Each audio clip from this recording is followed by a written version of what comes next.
Boa noite, tudo bem? Espero que estejam todos bem para mais um encontro, 37º encontro da CIA Espiritualista Carandache. Eu sou o Darcio Romanelli, sou um aprendiz, estou aqui junto com vocês para aprendermos juntos um pouquinho mais na noite de hoje. Vamos só, enquanto a gente inicia, buscar retransmitir o vídeo na página do Carandache. A gente já faz a oração de abertura, tá ok?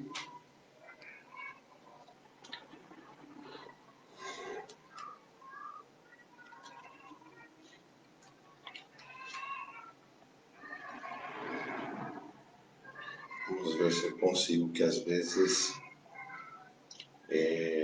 o vídeo aparece... Ah, tá aqui, hoje está fácil. Grupo Carandache. Aqui. Maravilha.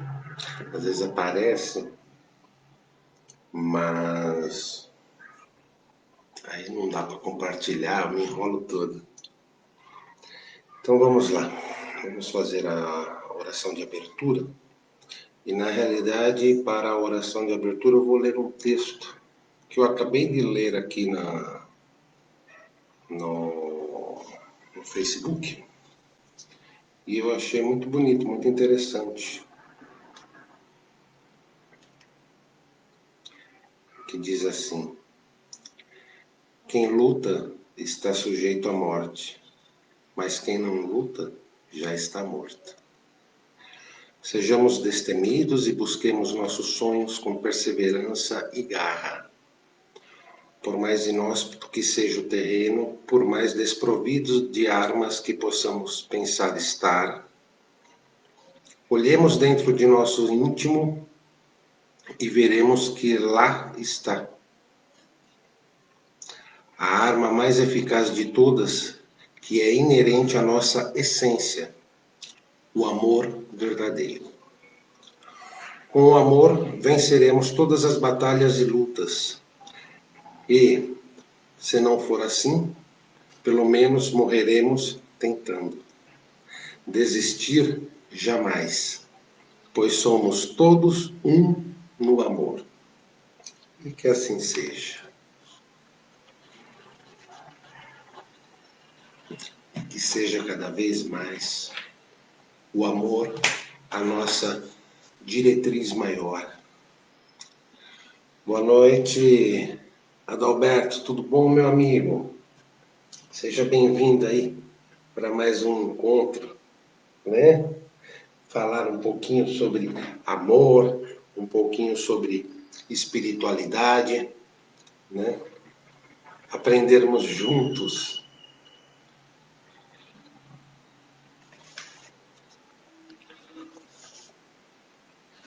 Antes da leitura do Evangelho, vamos aos recadinhos, dizer que já está aberto nosso livro de orações desde ontem, né? Nós abrimos as segundas-feiras e já estamos essa semana na segunda página de nomes, né?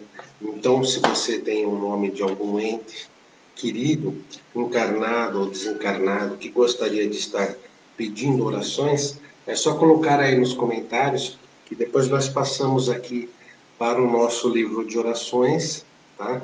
E faremos orações no momento final e deixaremos ele em aberto aqui na mesinha que nós temos aqui ao lado, durante o decorrer da semana, sempre pedindo à espiritualidade que esteja olhando por estas pessoas, tá certo?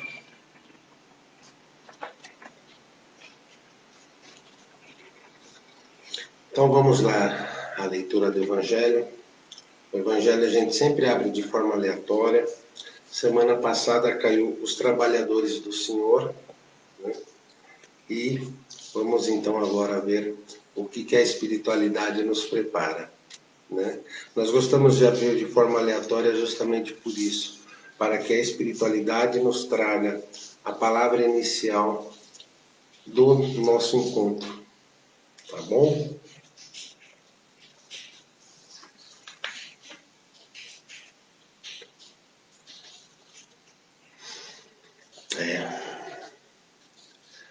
Hoje o texto é de do capítulo 5, Bem-aventurados os aflitos.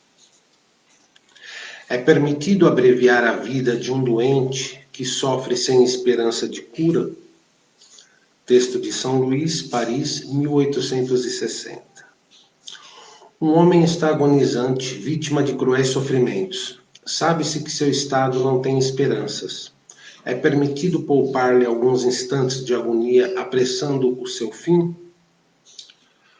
Quem, no entanto, vos daria o direito de prejulgar os planos de Deus? Não pode o Senhor conduzir o homem à margem do abismo para retirá-lo de lá, a fim de fazê-lo voltar-se sobre si mesmo e de conduzi-lo a outros pensamentos?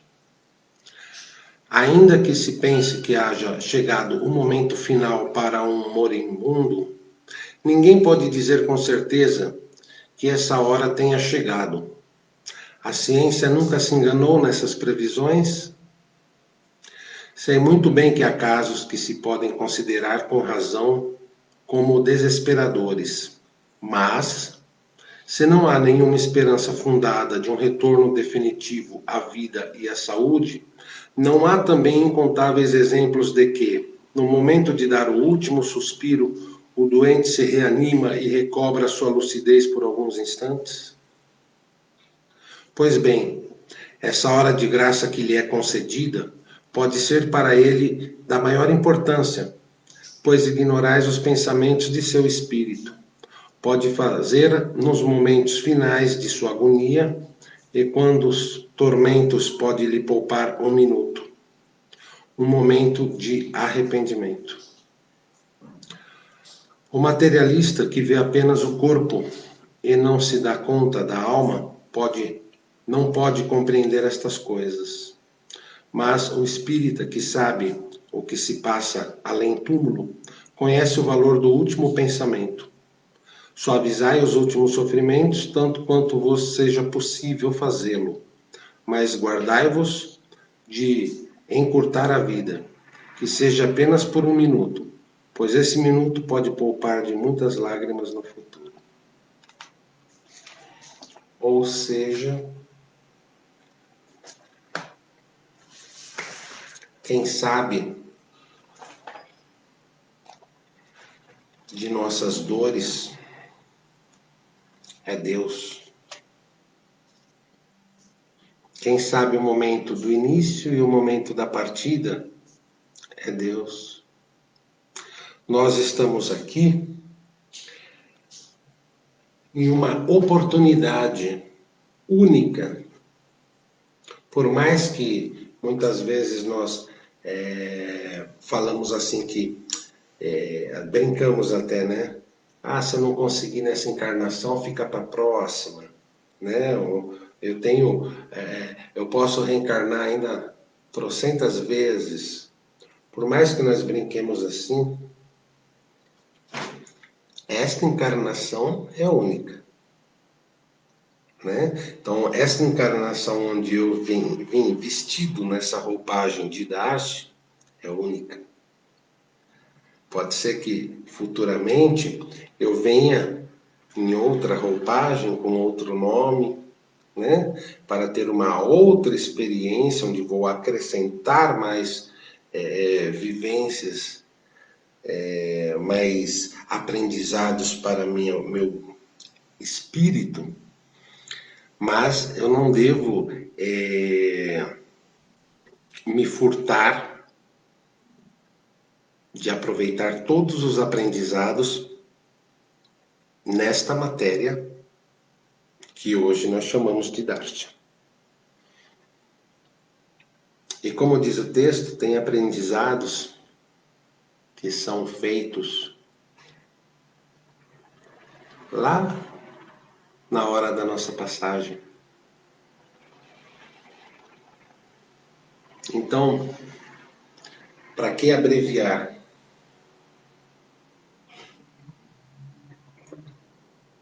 Não se esquecendo de que esses minutos que a gente abrevia, né?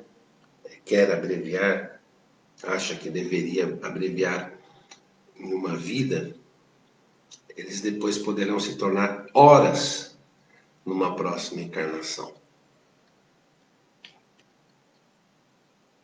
Então saibamos viver da mesma forma que nós gostamos de viver as alegrias, os bons momentos, os momentos de prazer e felicidade, saibamos viver também os momentos difíceis, os momentos de dor.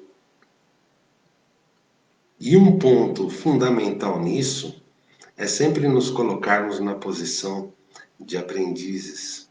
Sabermos que nenhum sofrimento é por acaso, ou por bel prazer de um Deus caprichoso, ou porque nós viemos aqui apenas para sofrer. Nada disto.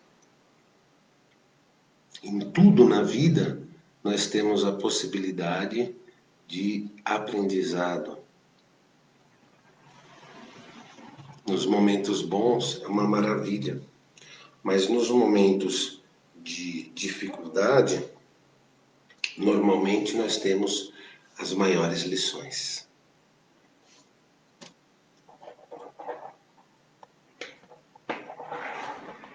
Ô Adalberto, meus sentimentos, viu, pela sua cunhada.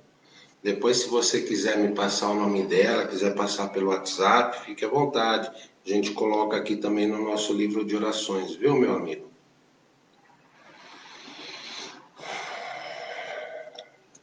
Então vamos lá ao estudo do nosso segundo ano do curso de Educação Mediúnica. O livro é só uma referência, né? É óbvio que é um estudo voltado para quem é espírita ou espiritualista, né? Ou acredita na comunicação com a espiritualidade, né? Mas é uma referência apenas o livro. Tá? É apenas uma forma de nós trazermos os assuntos que envolvem a questão da mediunidade, do nosso desenvolvimento dentro dela, né? E também termos uma diretriz, né? Porém, como nós sempre dizemos aqui,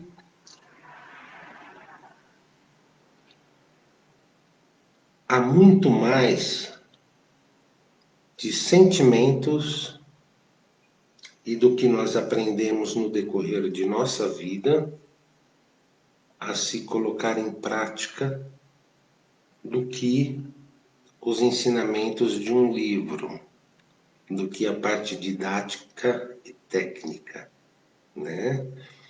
A mediunidade, qualquer um pode desenvolver e praticar, todos têm, né? Qualquer um pode desenvolver e praticar através de exercícios.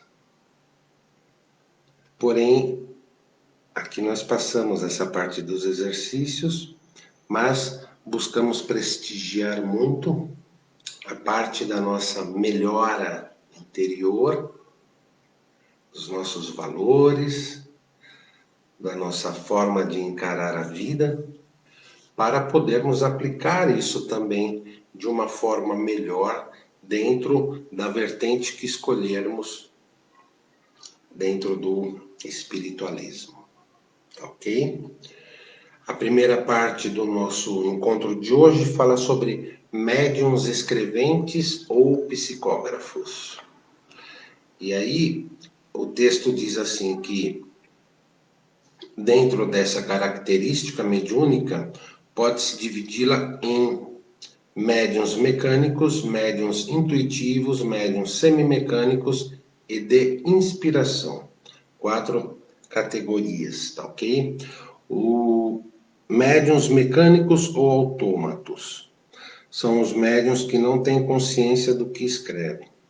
O espírito expressa o seu pensamento agindo diretamente sobre a mão do médium, de forma a não ocorrer influência por parte do pensamento do intermediário.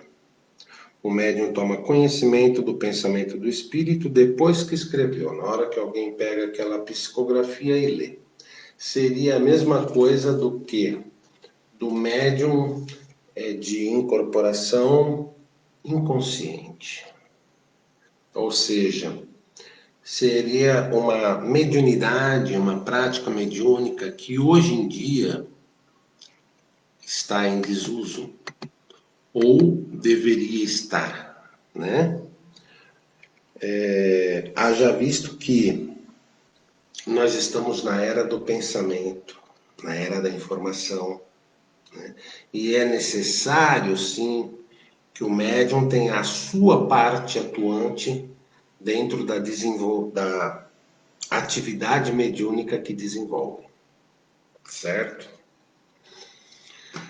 Boa noite, Rose, tudo bem? Rose hoje está um pouquinho convalescente, ontem passou por um procedimento, graças a Deus está tudo bem, né?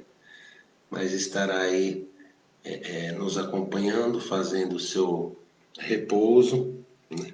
E no final hoje estaremos pedindo aí o auxílio das equipes médicas, das equipes socorristas do espaço, né? Que já se fazem presente, que já estão atendendo, mas pediremos sim nas vibrações o auxílio deles, tá? Estaremos trabalhando aí para todos que passam por uma enfermidade, né? E não são poucos ultimamente. Então, quem puder nos acompanhar aí no momento das vibrações, vai ser um momento muito bom, tá ok? Deixa eu pôr o óculos, senão eu não enxergo nada. A gente vai ficando velhinho, vai ficando, né? Boa noite. Aqui, pessoal conversando com o Adalberto. Legal, legal, muito bom. Então vamos continuar. Médiuns intuitivos. São os médiuns que têm consciência do que escrevem, embora não exprimam o próprio pensamento. O espírito atua sobre a alma do médium, com a qual se identifica. A alma, sobre esse impulso, dirige a mão e esta dirige o lápis. No mesmo item diz Kardec que o papel do médium mecânico é o de uma máquina. O do médium intuitivo age como faria um intérprete. O médium toma consciência do pensamento do espírito antes de o escrever. Daí os riscos de sua interferência nas comunicações. Vamos continuar, depois a gente faz uma abordagem geral, tá? Médiuns semimecânicos são médiuns que sentem uma impulsão dada à sua mão para escrever, mas ao mesmo tempo têm consciência do que escrevem. O médium toma conhecimento do pensamento do espírito no mesmo instante em que escreve. Qual que é a diferença, então, de intuitivos e semimecânicos? Semimecânicos, vamos dizer assim, o espírito se aproxima, começa a conduzir a mão do médium, mas o médium tem ciência do que aquele espírito está passando. Porém, ele não interfere, ele só acompanha, tá?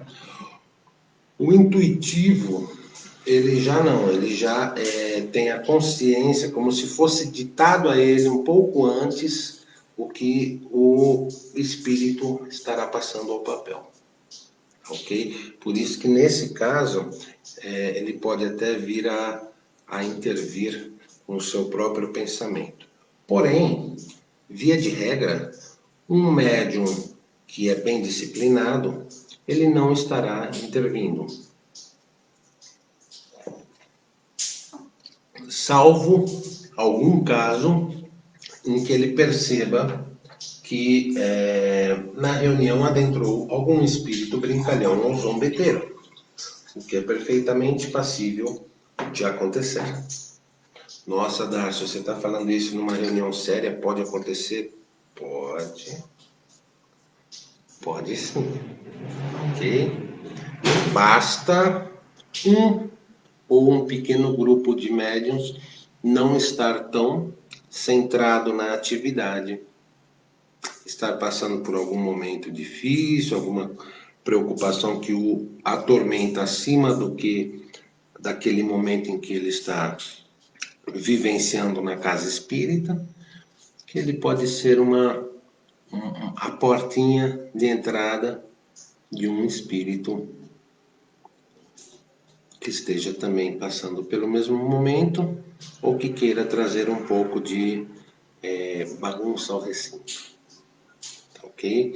Nesses casos, um médium que seja intuitivo e perceba essa presença e perceba esse espírito querendo comunicar-se, pode e deve até interferir, visando o restabelecimento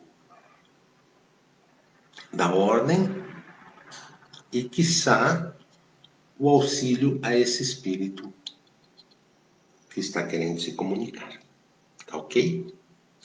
Médiuns inspirados formam uma variedade dos médiuns de intuição, sendo muito difícil distinguir quando é o pensamento do médium ou do espírito. Tá? Nós trouxemos esta parte da definição clássica dos tipos de médiuns psicógrafos, né? Para aí trazermos um pouco da vivência que praticamos aqui na CIA Carandache. Quando nós temos atividades de psicografia aqui, já logo de cara nós instruímos aos médiuns que se posicionem confortavelmente em suas cadeiras, peguem um pouco de papel, um pouco de lápis, deixem próximo, né? E estejam vibrando na sintonia da atividade que está acontecendo.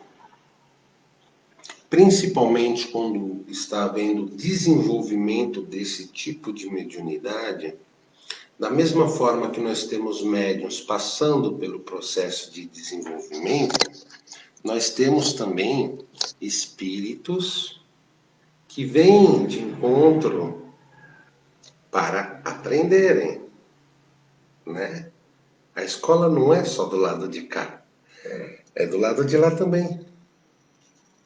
E aí, por vezes, esses espíritos que já não estão numa condição de brincalhões, de bagunceiros, não, mas na mesma posição dos aprendizes que vêm para a casa espírita,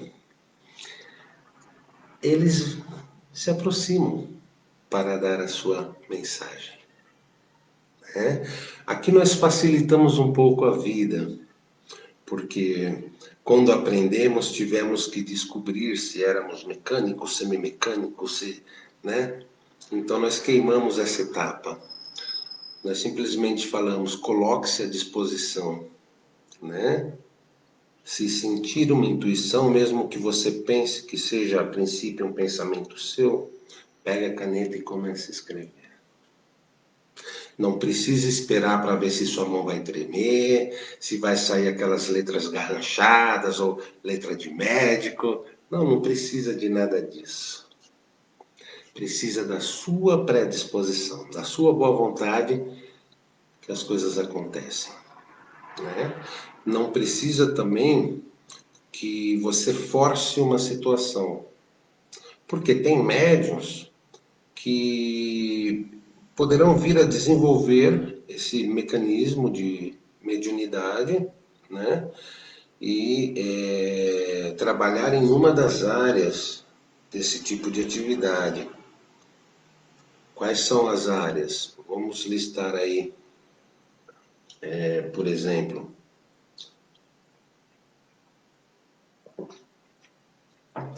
três focos que a gente pode estar listando. Primeiro, médiuns que trabalharão com mensagens aleatórias dentro do centro espírita, né? Não necessariamente mensagens direcionadas, mas mensagens dentro daquele trabalho que tragam uma palavra positiva, que tragam uma mensagem de fé, de esperança, de luz, etc. Segunda atividade, médiuns que poderão vir a se tornar escritores espíritas. E terceira atividade, que eu acho que, particularmente, eu acho que é a mais difícil, médiuns que farão um trabalho como Chico Xavier, como Bacelli, Divaldo, que é mais específico em escrever uma mensagem direcionada, né? É um trabalho de psicografia que muitas vezes gira em torno até da invocação, né? Quando a pessoa vem na casa espírita com o nome de um ente querido, tentando estabelecer uma comunicação com esse ente, né? Eu acho que é a parte mais difícil da psicografia. Eu, por exemplo, não consegui desenvolver até hoje esse dom, né? Acho maravilhoso, já fui assistir um trabalho assim no Bacelli e é extremamente emocionante, né? Mas nem todos estarão aptos a esse tipo de mediunidade. Então, se de repente você veio, se predispôs, tal, mas não percebeu uma intuição, não percebeu uma presença amiga ali te orientando, tal, não tem problema nenhum. Não vai ficar triste, chateado, decepcionado e achando que você não é médium. O seu campo de atuação simplesmente é outro, tá bom? Vamos lá seguir mais um pouquinho. Psicofonia ou incorporação. Ensina J. Herculano Pires, em seu livro Mediunidade, capítulo 5, que o ato mediúnico é o momento em que o espírito comunicante e o médium se fundem na unidade psicoafetiva de comunicação. O espírito aproxima-se do médium e o envolve nas suas vibrações espirituais. Essas vibrações irradiam-se do seu corpo espiritual, atingindo o corpo espiritual do médium. A esse toque vibratório, semelhante ao de um brando choque elétrico, reage o perispírito do médium. Realiza-se a fusão fluídica. Há uma simultânea alteração no psiquismo de ambos. Cada um assimila um pouco do outro. Uma percepção visual desse momento comove o vidente que tem a ventura de captá-la. As irradiações perispirituais projetam sobre o rosto do médium a máscara transparente do espírito. Compreende-se então o sentido profundo da palavra intermúndio. Ali estão fundidos e, ao mesmo tempo, distintos o semblante radioso do espírito e o semblante humano do médium, iluminado pelo suave clarão da realidade espiritual. Essa superposição de planos dá aos videntes a impressão de que o espírito comunicante se incorpora no médium. Daí a errônea denominação de incorporação para as manifestações orais. O que se dá não é uma incorporação, mas uma interpenetração psíquica, como a luz atravessando uma vidraça. Eu achei muito interessante esse texto, não? Muito bonita essa forma em que foi descrito pelo J. Herculano. André Luiz, em Missionários da Luz, capítulo 16, relata um caso de incorporação onde afirma que, mediunicamente falando, as medidas são as mesmas adotadas nos casos de psicografia comum, acrescentando-se, porém, que necessitaremos proteger com especial carinho o centro da linguagem na zona motora, fazendo refletir nosso auxílio magnético sobre todos os músculos da fala, localizados ao longo da boca, da garganta, laringe, tórax e abdômen. Mostra ainda que o espírito do médium, afastado do corpo físico, permanece vigilante, porquanto a casa física era o seu templo, que urgia defender contra qualquer expressão desequilibrante.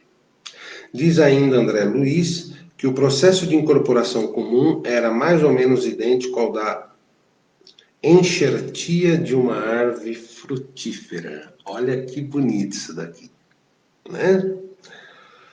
A planta estranha revela suas características e oferece seus frutos particulares, mas a árvore enxertada não perde sua personalidade e prossegue operando em sua vitalidade própria. Muito bacana essas definições, por isso que eu marquei essas partes, né? Como nós sempre dissemos, vamos explicar novamente. O que acontece no momento da comunicação mediúnica, quer seja ela escrita, quer seja ela verbalizada, oralizada. O espírito comunicante, ele não vai entrar no meu corpo, nem o meu espírito vai sair daqui para ele poder se achegar. Tá ok? Esse espírito comunicante, por vezes, pode estar até uns bons metros de distância. Nós, para exemplificarmos e por vezes deixar o médium mais confortável,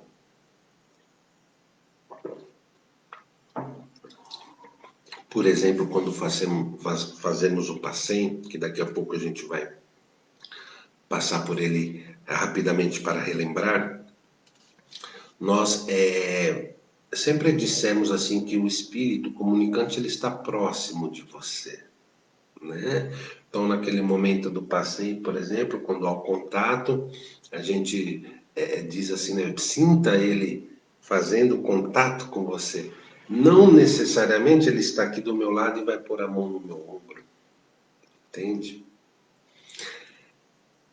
Ele pode estar ali na minha frente e psiquicamente me transmitir um abraço.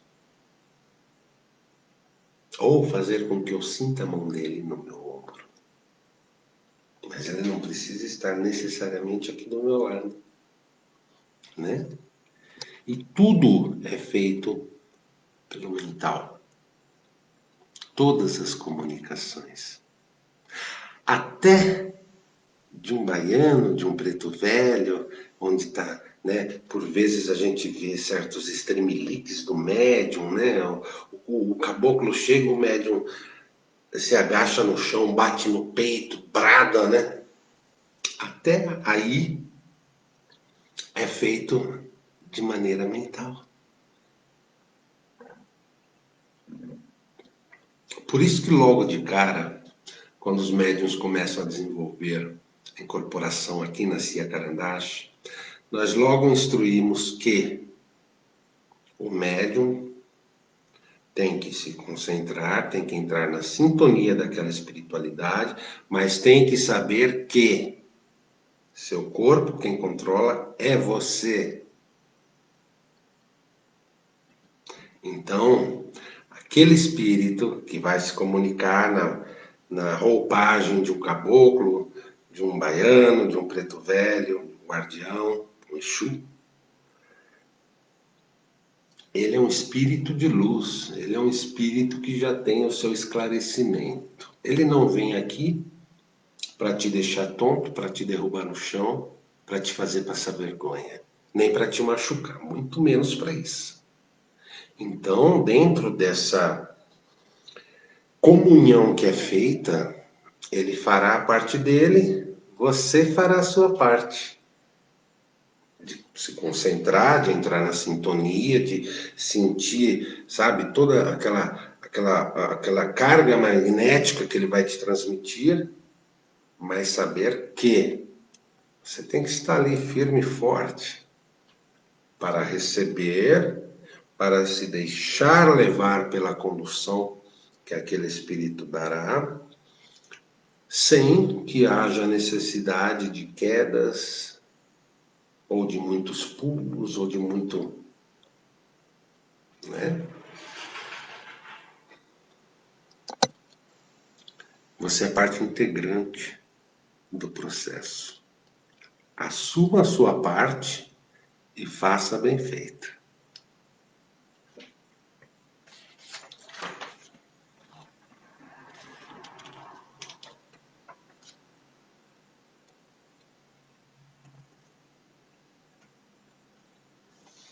Sobre comunicações, que é o próximo tópico.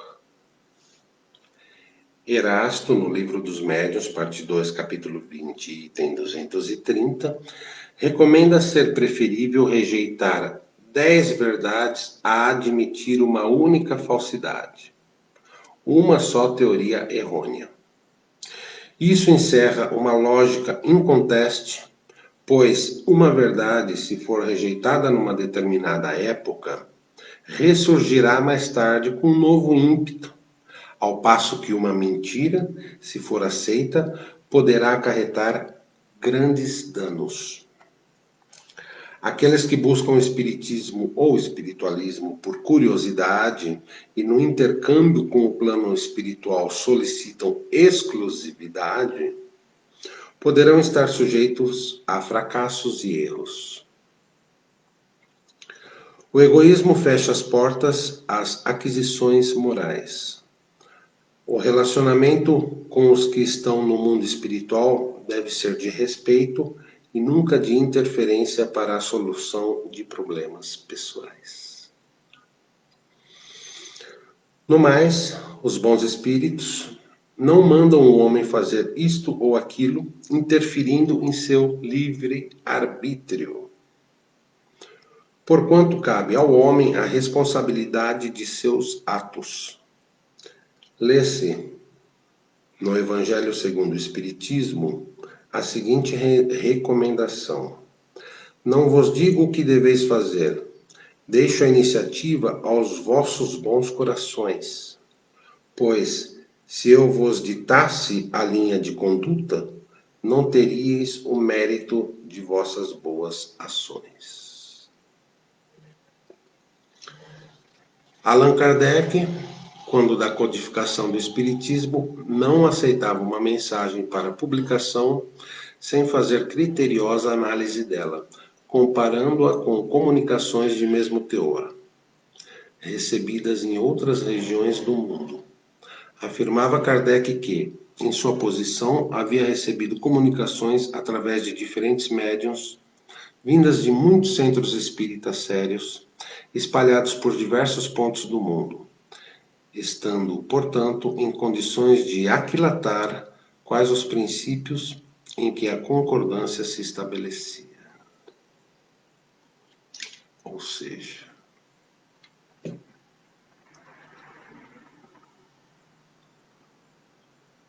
nós temos que ter sempre o bom senso diante das comunicações que nos chegam pela espiritualidade.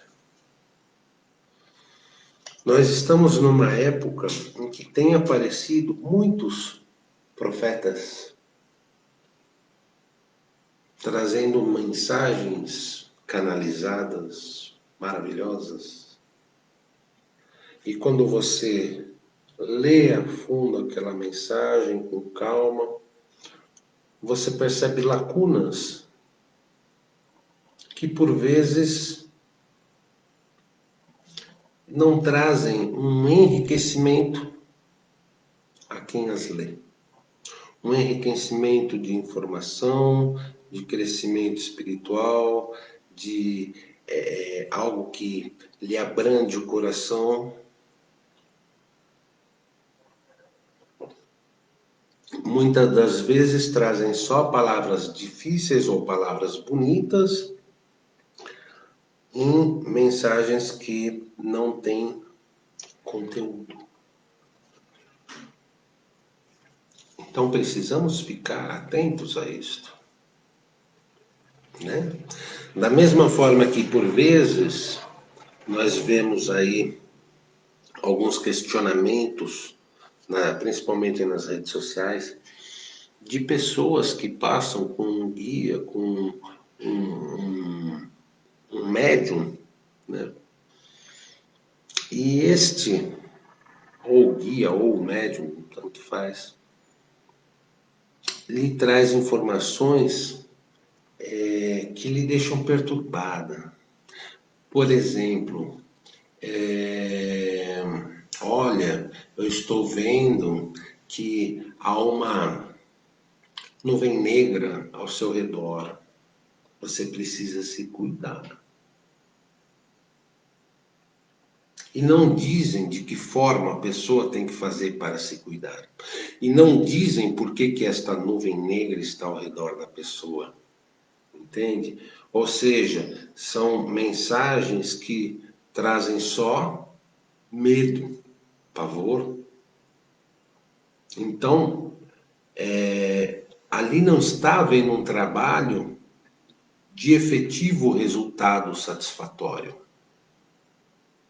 Eu sempre digo aqui para o meu pessoal, você foi em um lugar e alguém veio te trazendo mensagens mirabolantes ou entruncadas, questione este espírito, questione este médium, questione, se for o caso, o dirigente que lhe falou.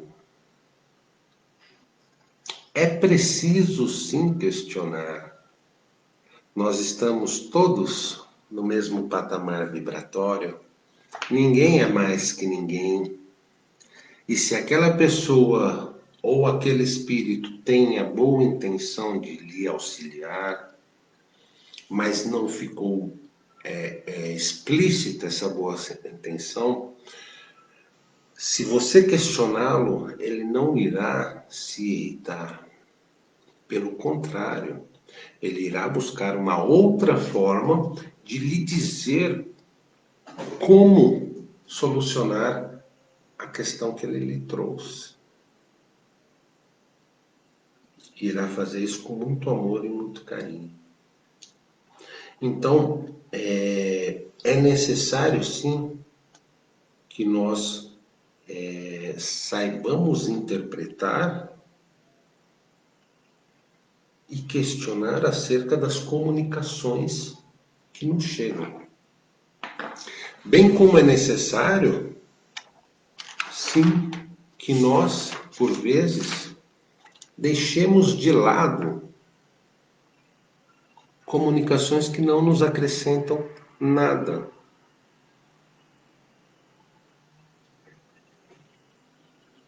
Porque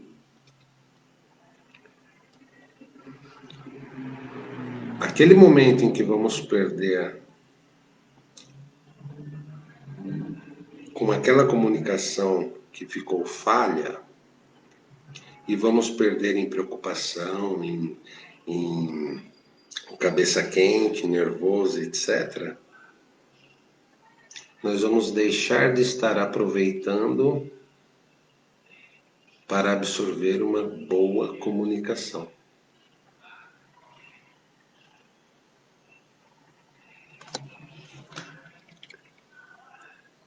Bom, vamos lá só para recordar a respeito de desenvolvimento prático mediúnico, as 5 fases do PACEM, P-A-C-E-M. Isso serve para qualquer atividade mediúnica, para os médiuns que estão em desenvolvimento.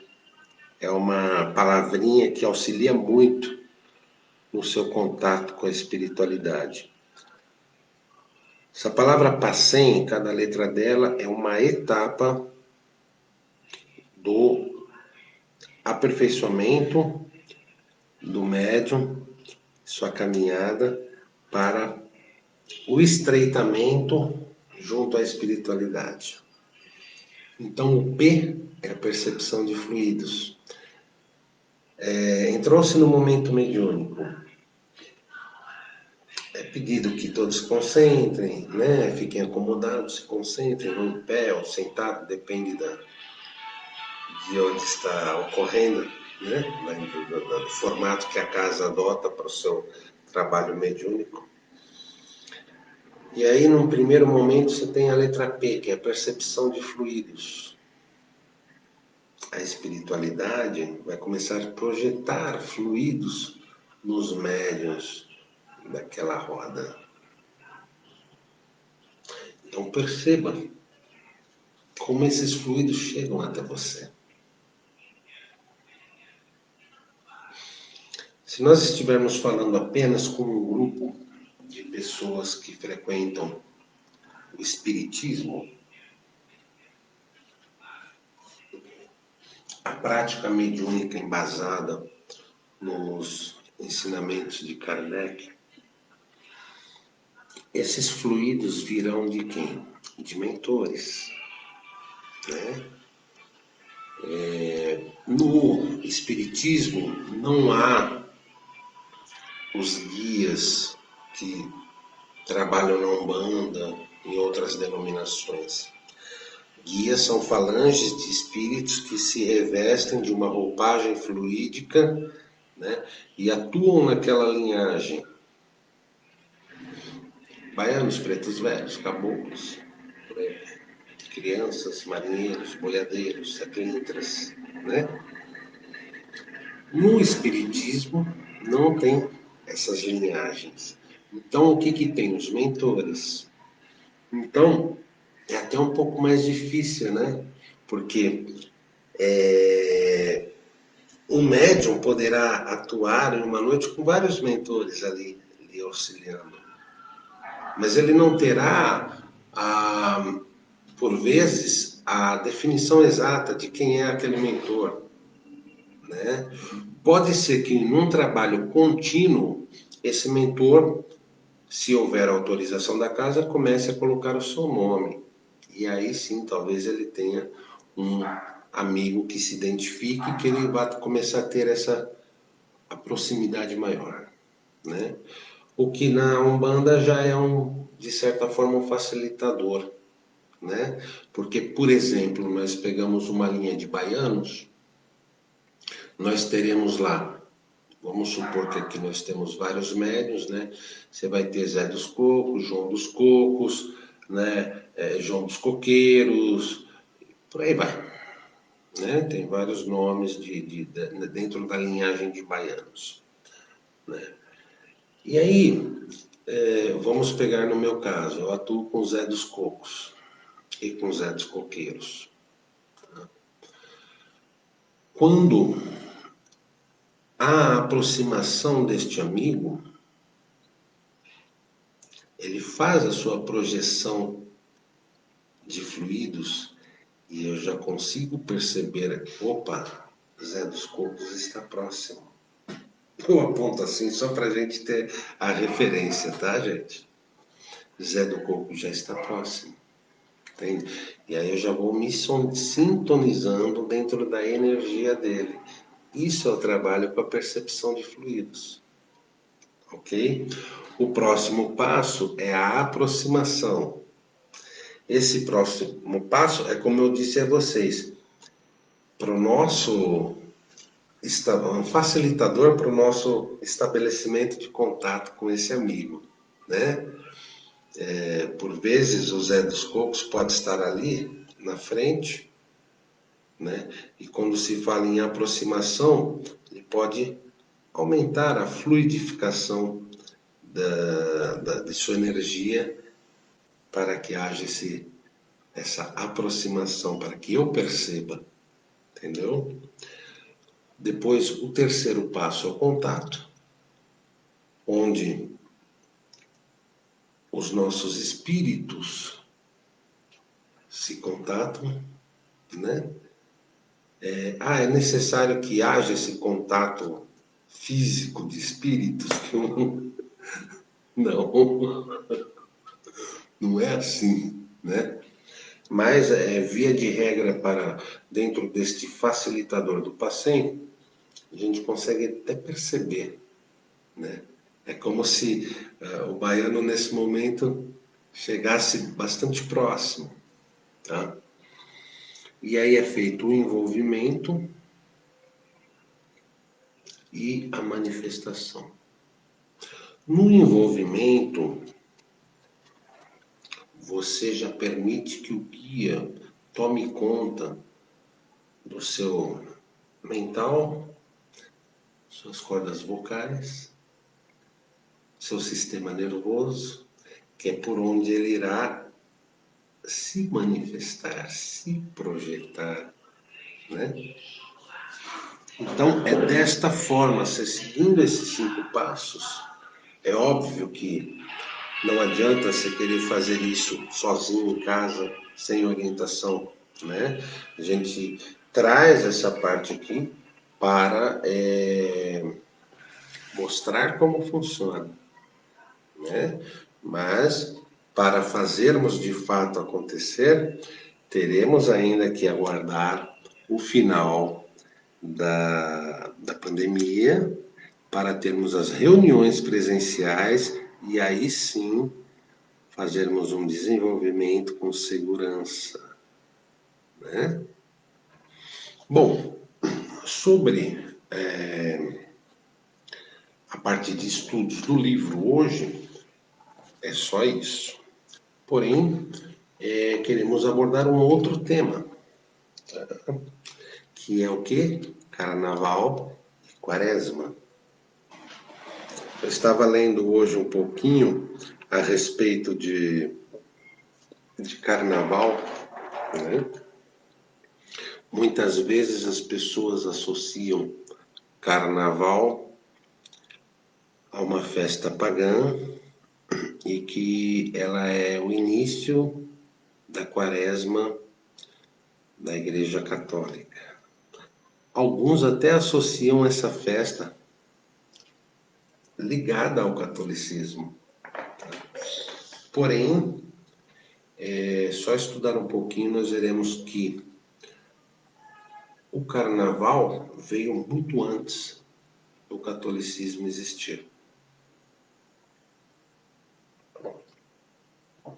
Tem relatos dessa festa na Mesopotâmia, na Babilônia e na Grécia Antiga, em Roma também, né? Então, são festas que já vêm de antes do catolicismo, e aí, quando o catolicismo foi a religião dominante, ela meio que adequou a festa com a sua ritualística da quaresma, tá ok? E isso é algo que hoje em dia é vivenciado nas religiões católica, evangélicas e espiritualistas. Ou seja, uma grande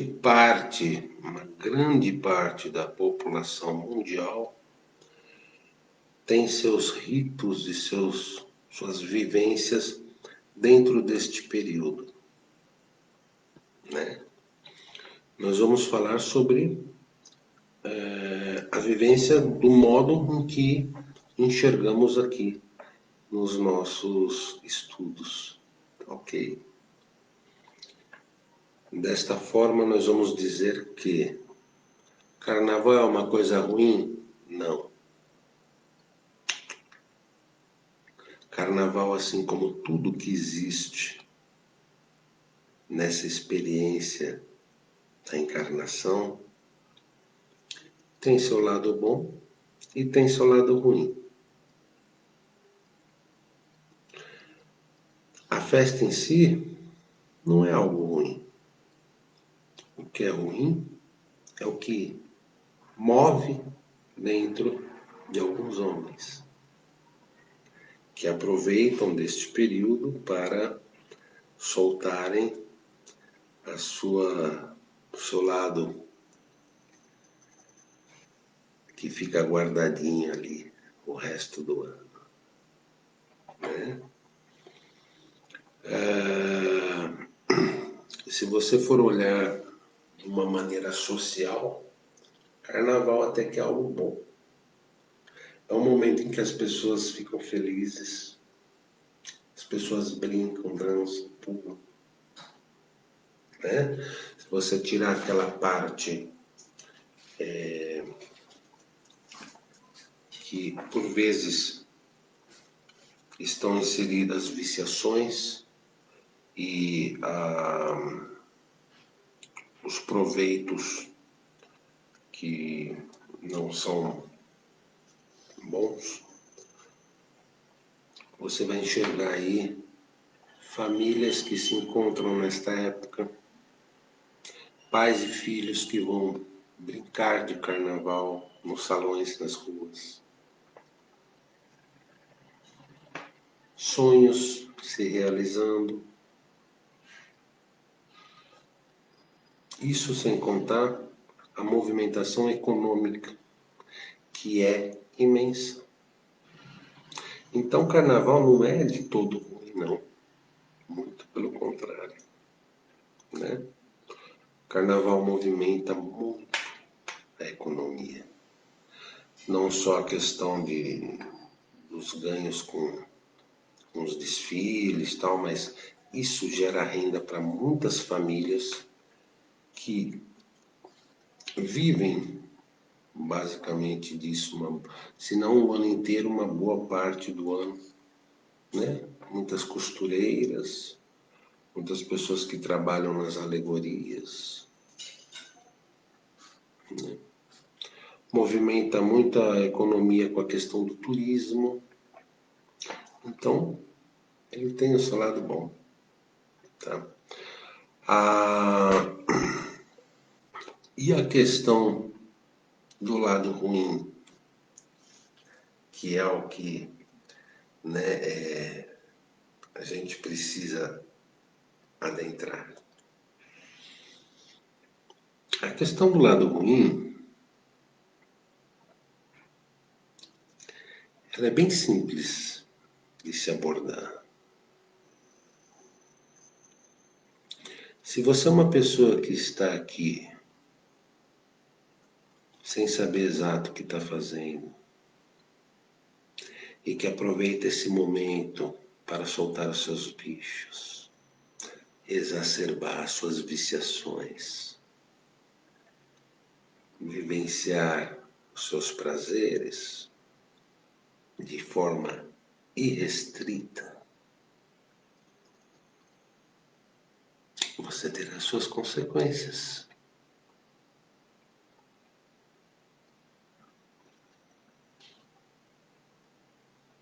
É simples assim. Agora, se você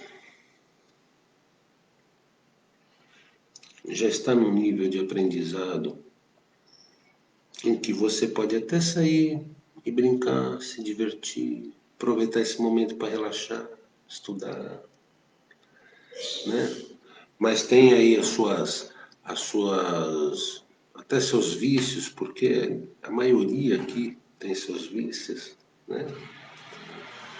Mas já está buscando uma maneira, uma forma de contê-los, de se melhorar, não há muito o que temer. Essa é uma época em que nos terreiros e também nos centros espíritas se fala muito em que o baixo astral, o plano inferior,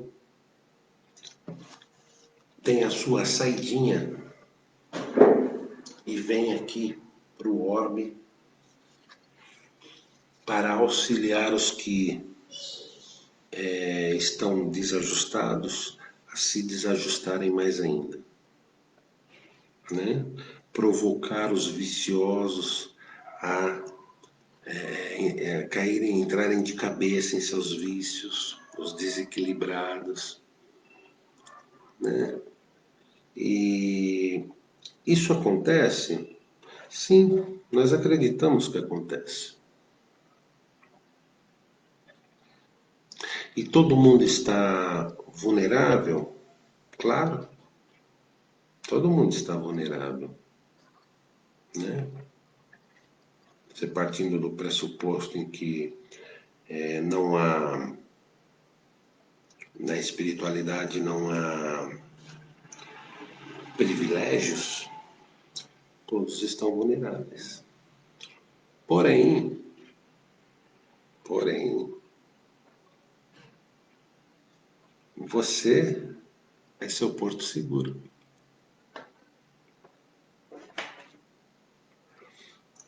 Por vezes, quando existem as atividades normais dentro de um terreiro, né? É uma época em que se vai colocar contregum, que se vai entrar de preceitos, né? Passando agora quarta-feira de cinzas, né? Vai ter toda uma ritualística até a Páscoa,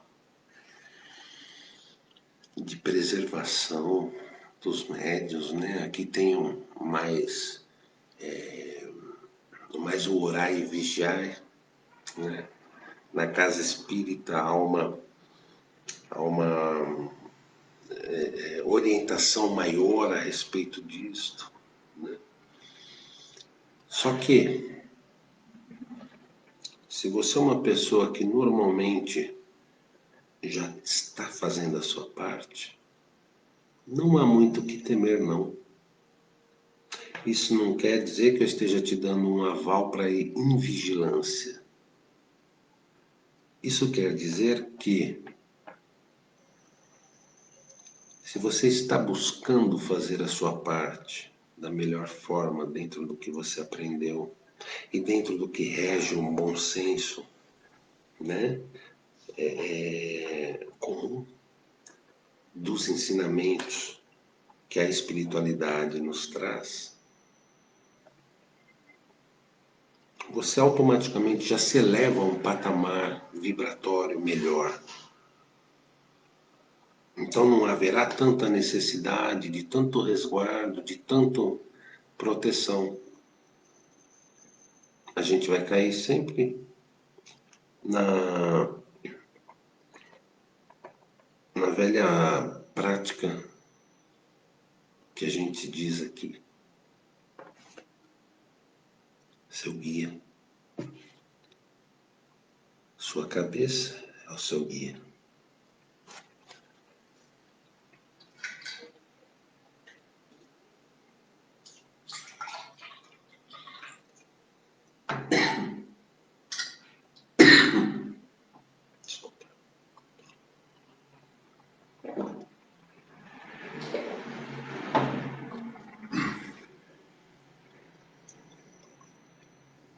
Então, qual a melhor maneira de se proteger nesse período?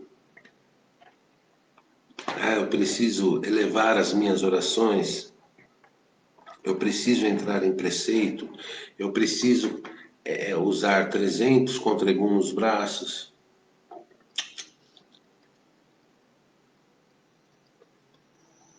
Cabeça no lugar, coração aberto para o que é bondade, para o que é amor. Pensamento próspero, positivo, equilibrado. Isso é o suficiente. Está certo? Darcy, mas eu não consigo. Eu me sinto melhor se eu coloco um contributo. Eu me sinto melhor se o dirigente lá da casa me dá um passe, me dá uma vela, me dá. Não tem problema nenhum. Faça a sua ritualística da melhor forma que você achar, né? Mas vai pensando nisso. Vá buscando trabalhar as suas potencialidades. O nosso mental é uma usina. E uma usina de produção da energia que nós quisermos. Então vá, faça a sua ritualística, mas tenha na sua mente que você pode produzir toda a energia que te envolve. E que esta energia é muito suficiente para você formar toda uma barreira de isolamento ao seu redor. É o que eu falei agora há pouco. Você estando vibrando numa frequência boa, você vai estar vibrando aqui. A espiritualidade que está solta por aí querendo fazer novos amigos para estar num patamar vibratório que só lhe trará desvantagens, está aqui. Ela não consegue chegar a você aqui. Ela vai continuar aqui. Se você faz esse exercício de transmutação de suas energias, de buscar o melhor de si, de manter um alto astral, um astral elevado, você não cai, você fica aqui. Por mais que, vamos dizer, né, como a gente às vezes aprende lendo os livros, por mais que fosse um momento em que viesse um inimigo do passado, te encontrasse e quisesse aproveitar deste momento para te atacar, se você está aqui, mantendo essa energia elevada e ele está aqui, ele pode até subir um pouquinho e você até descer um pouquinho, mas vocês continuam em vibrações diferentes. Daqui a pouco você se restabelece e você sobe novamente e ele não vai te alcançar, vai ficar para trás e você vai seguir para frente. É assim que funciona. Tá certo?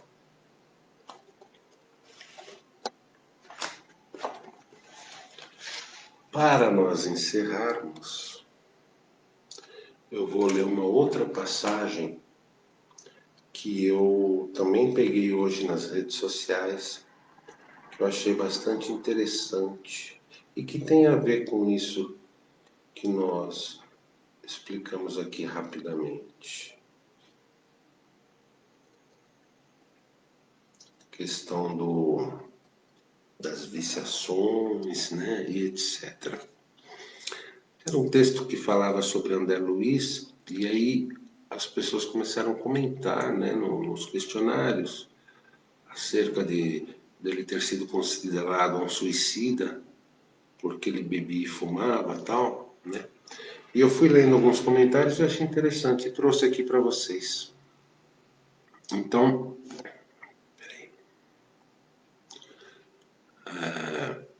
uma pessoa disse assim: sim, foi assim chamado de suicida, né? André Luiz, quando voltou ao plano espiritual, foi para o Vale dos Suicidas, né? Para quem não sabe, André Luiz é aquele espírito que se comunicou em muitos livros pelo médium Chico Xavier, né? Quem quiser conhecer um pouco mais sobre esse espírito, tem o filme Nosso Lar. Pode estar assistindo, tem nas mídias aí de internet. É muito interessante, além de trazer todo um aprendizado sobre o plano espiritual, tá? E então, quando ele morreu, ele era um médico. Quando ele morreu, ele foi para o Vale dos Suicidas porque ele bebia e fumava. E aí a questão foi em torno disso, né? As pessoas que estavam debatendo estavam questionando se ele teria de fato uma elevação para depois se tornar o André Luiz que todos conhecemos, ou se isso já vinha de antes, né? E o vício foi parte da etapa daquela encarnação, mas que não era maior do que os seus méritos pessoais. Então a discussão estava em torno disso. E aí uma pessoa disse assim: o entendimento da causa é que tem que ser compreendida. Como você interpretou que ele então se suicidou? Um tiro na cabeça, envenenamento letal? A mensagem do livro é que, se ao fumar e beber álcool, todos estamos cometendo lentamente suicídio. Aí outra pessoa diz assim: seria suicídio inconsciente? Seria o suicídio inconsciente. E na nossa realidade, quantos estão praticando suicídio inconsciente? Na bebida, no fumo, no sexo, no trabalho com exagero, nos sentimentos nocivos, na raiva, no rancor, enfim, tudo que venha a ser em excessos e que nos tragam sentimentos ou ações negativas, se não nos corrigirmos, estamos praticando suicídio inconsciente. Aí uma terceira pessoa diz assim: isso mesmo, em nosso lar, que eu acabei de falar do filme, tem o livro também, né? Em nosso lar, André Luiz narrou sua experiência no mundo espiritual. Ninguém é perfeito, mas pela obra é que conhecemos o valor do seu autor. Ele conheceu o resultado de seu vício, mas era um espírito de valor. Tanto é que ele foi escolhido para nos mostrar em uma série de livros como é o mundo espiritual. E por aí vai a discussão. Então, para que eu estou trazendo esse tema no nosso encerramento aqui de hoje? Para dizer que todos somos aprendizes, todos temos os nossos vícios, os nossos melindres, as nossas correções a serem feitas. E isso é que é parte também do que viemos aprender e vivenciar nessa experiência encarnatória. Então, aproveitemos, né? Todo dia um novo dia, todo dia um novo momento de recomeçar. Ah, mas eu já tentei, tentei, tentei e sempre caio. Continue tentando. Uma hora você vai conseguir mais força, você vai ter mais determinação, você vencerá uma etapa, um vício, um pensamento nocivo. É para isso que estamos aqui. Não desperdice as suas oportunidades. Eu falo isso e poderia deixar a brecha assim, nossa, mas ele aproveita as dele. Busco aproveitar. Estou no mesmo processo reformatório do que todos aqui. Tenho muitos vícios condenáveis, mas estou nesse caminho buscando me melhorar. A encarnação é sempre oportunidade. E quando muitas vezes nos deparamos com um momento na vida em que não estamos enxergando soluções, em que os problemas parecem ser maiores que tudo, em que a dor está sendo muito forte, devemos buscar outras alternativas, outras conversas, outras opiniões, outros pensamentos. Isto também é parte do processo.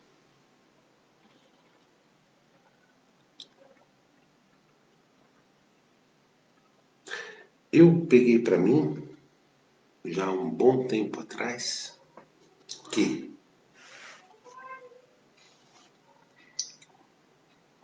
por maior que seja a dificuldade que eu esteja passando em minha vida,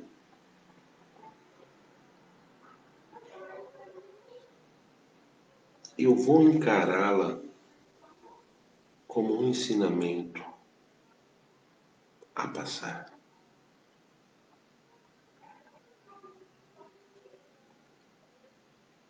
Eu vou enxergar o obstáculo não como uma barreira, mas como um degrau. Eu vou enxergar a vida sempre do início ao fim.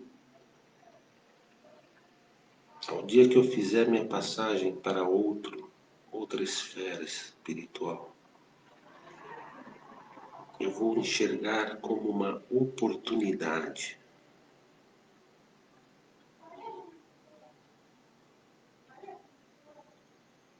E nos momentos em que as coisas ficam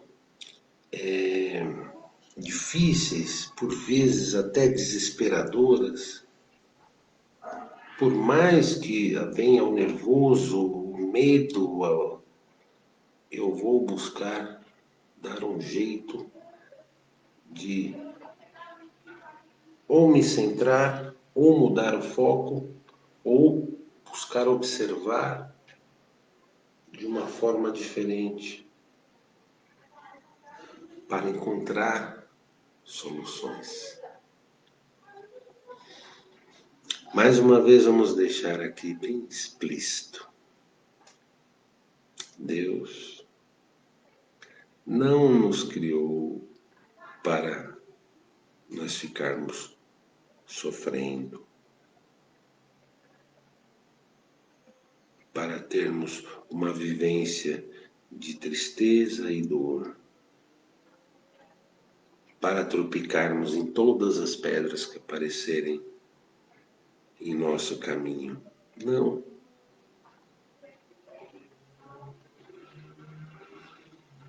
Ele nos dá a oportunidade da encarnação justamente para aprendermos como tirar essas pedras ou como sobrepassá-las. E está em nossas mãos, em nossos pés e principalmente em nossas mentes.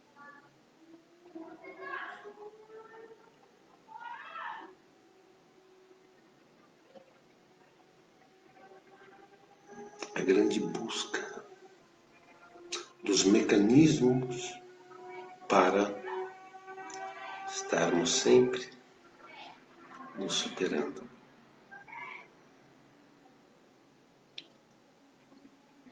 Basta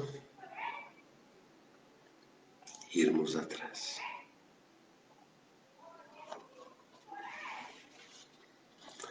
Vamos então agora para o nosso momento de vibrações e de encerramento.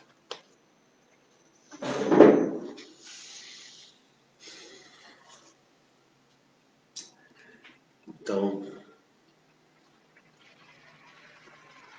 neste momento, vamos agradecendo por mais este encontro, por tudo que pudemos aqui estar registrando, aprendendo, ouvindo, falando.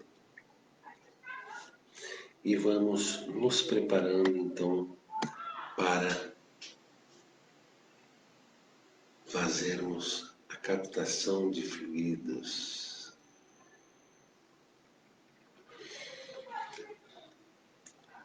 Você sabe se dar um passe? Não. É bem simples. Coloque as mãos ao alto. Pode manter os seus olhos abertos, porque não precisa ser feito de forma mediúnica. Você tem capacidade para isso. Procure imaginar em suas mãos. Procure fazer a captação de energias do universo, que elas venham até suas mãos. Imagine como se assim, sabe quando a gente vê em desenho, ou em filmes, aqueles momentos em que as nuvens se formam assim, com uns redemoinhos de vento, né? Busque imaginar como se estivessem formando energias no ar e vindo aqui para suas mãos. Porém, imagine que são energias boas, carregadas de amor. Energias que vão trazer todos os bons,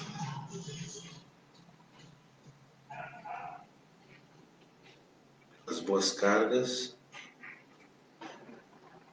para a reconstituição da sua energia física, mental e espiritual.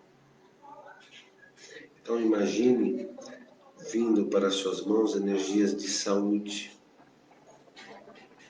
de felicidade, de paz, de harmonia, de equilíbrio, de positividade, de pensamentos.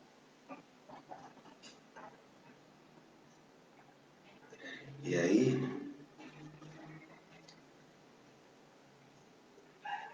simplesmente pegue essas energias e deixe elas escorrerem por você. Passe elas por você.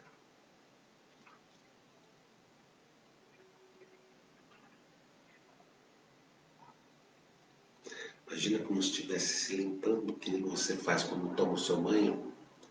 Porém, agora você só não estará com o sabonete, a esponja e a água na mão. Mas, em compensação, estará transbordando essas energias por todo o seu corpo.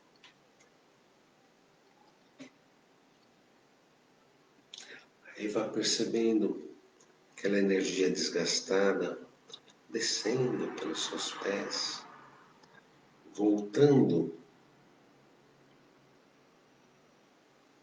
à terra. Enquanto você vai captando novamente essas energias de luz, de amor, de todos os bons sentimentos. É como se você se ensaboasse e aí percebesse a água suja descendo.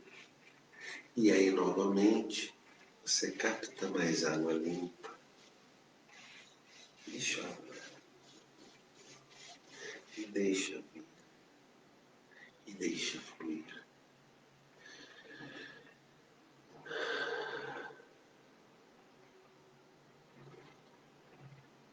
É simples assim. Isto é o passe. O alto passe. E aí, desta mesma forma, vamos fazendo captação de energia, de saúde, de paz, de luz, de amor, de equilíbrio, de todos os bons sentimentos que conseguimos captar e ao mesmo tempo que conseguimos emanar de nós. E vamos colocando em nossas mãos a energia externa e a nossa energia interna aqui, doando, fazendo a nossa parte. E aí sim, vamos primeiro distribuir a todos que mandaram seus nomes aqui para nós, ao nosso livro de orações.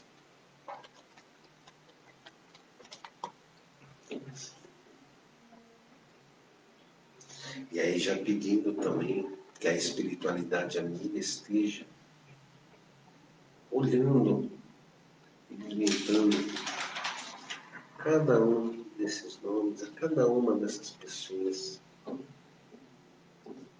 que nos foram passados nomes, quer sejam encarnadas ou desencarnadas. E vamos mandando essa energia aos hospitais, a todos que lá se encontram. E aí pedimos, em especial, que as linhas médicas, os nossos amigos médicos do espaço, nos auxiliem levando esta energia a todos os que estão agora no leito de hospital. Leve como bálsamos de cura, bálsamos de luz.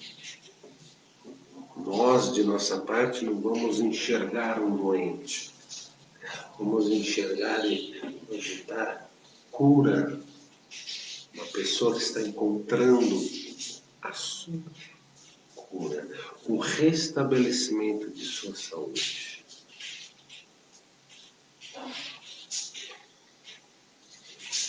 E da mesma forma vamos levar aos asilos, aos orfanatos, aos manicômios, aos presídios, aos lares desajustados,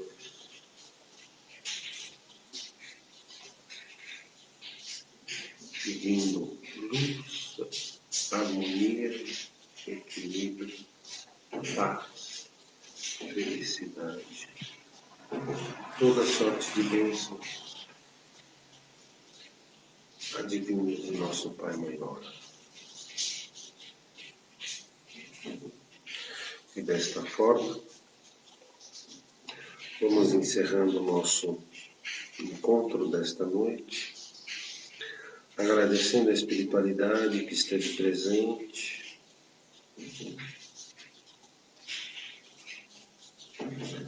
agradecendo a espiritualidade que está mais do que nunca atuante em todos os campos deste planeta. Os capangueiros, os orixás, os santos, a todos os avatares que auxiliam ao Cristo,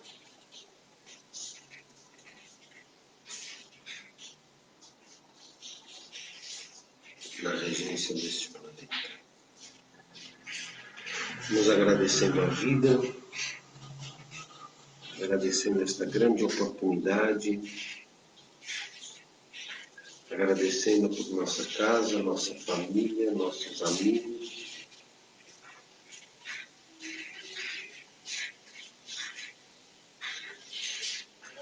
e pedindo que possamos ter uma semana próspera, feliz, pacífica e saudável.